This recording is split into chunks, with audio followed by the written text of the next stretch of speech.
Good morning everyone, welcome back to my channel.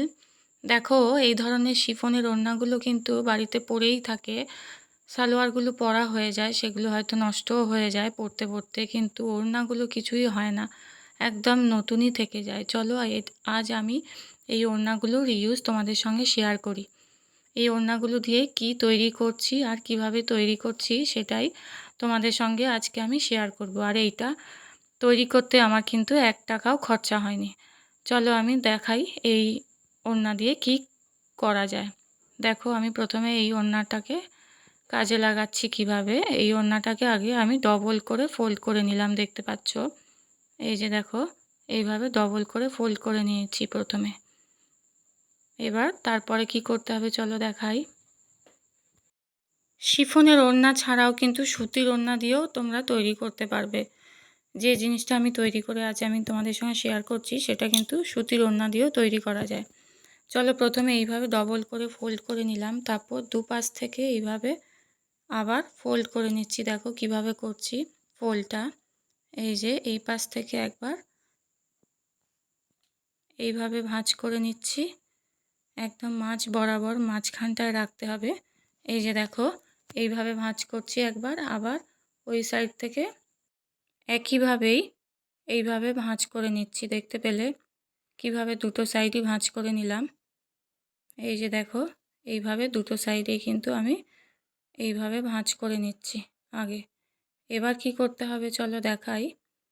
এই যে আমার ওড়নাটা কিন্তু ডবল করে ফোল্ড করে নিয়েছি প্রথমে, তারপর এই পাশে একবার ভাঁজ করলাম, আবার ওই দিক থেকে আরেকবার ভাঁজ করলাম, দেখতে পেলে আমি যেভাবে দেখালাম। এবার সেলাই করতে হবে। দেখো কিভাবে দেখাচ্ছি আমি। এইভাবে একবার সেলাই করে নিতে হবে, আর এই ওপরটা খানিকটা সেলাই করতে হবে, ব্যাস এতটাই। এইটুকু সেলাই করতে হবে। দেখো আমি এরকম সুতো নিয়ে নিয়েছি সেলাই করার জন্যে। নিচের দিকটা পুরোটাই এইভাবে সেলাই করে নিতে হবে। দেখো আমি যেভাবে দেখাচ্ছি, এটা কিন্তু তোমরা মেশিনেও করে নিতে পারো। এই যে এইভাবে পুরোটা কিন্তু সেলাই করে নিতে হবে। এই ওড়নাটা শিফনের না নিয়েও সুতির ওড়না দিয়েও করা যায়। দেখো এইভাবে কিন্তু এই সাইডটা পুরোটা সেলাই করে নিতে হবে, যেভাবে আমি সেলাইটা দেখাচ্ছি।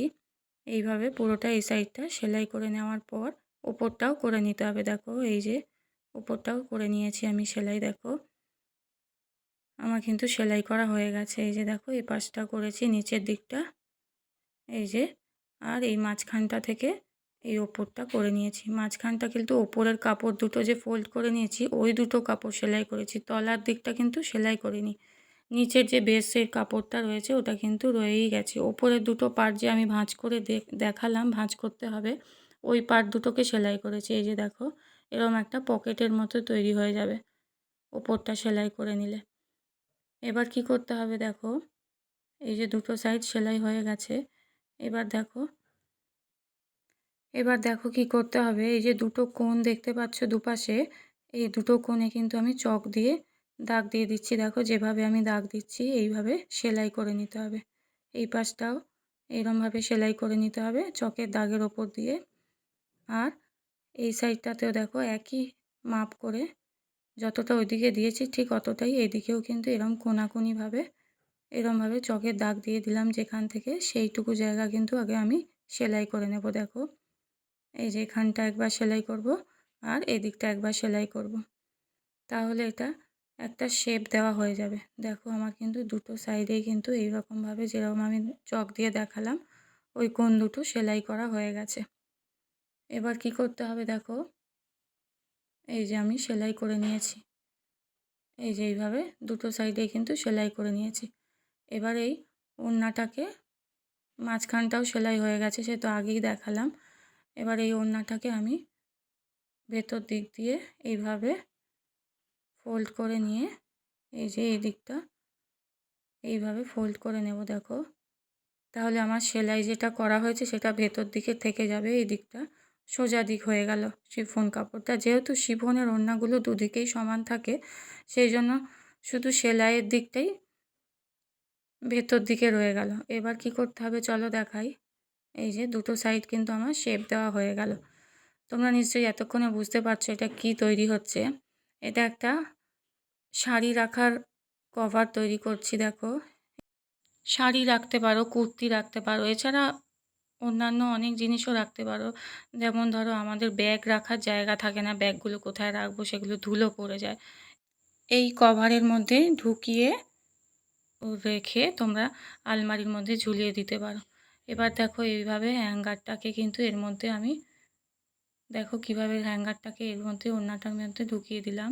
এবার এইভাবে ওড়নাটাকে কিন্তু আমি ভাঁজ করে নিচ্ছি। দেখো যেভাবে আমি দেখাচ্ছি এইভাবে ওড়নাটাকে ভাঁজ করে নিলাম। এবার ভাঁজ করে নেওয়ার পর এর উপর দিয়ে সেলাই করে নিতে হবে। দেখো আমি যেভাবে দেখাচ্ছি, এই যে সুঁচ সুতো নিয়ে নিয়েছি, এইভাবে এই যে দেখো এইভাবে ধরে সেলাই করে নিতে হবে যেভাবে আমি দেখাচ্ছি।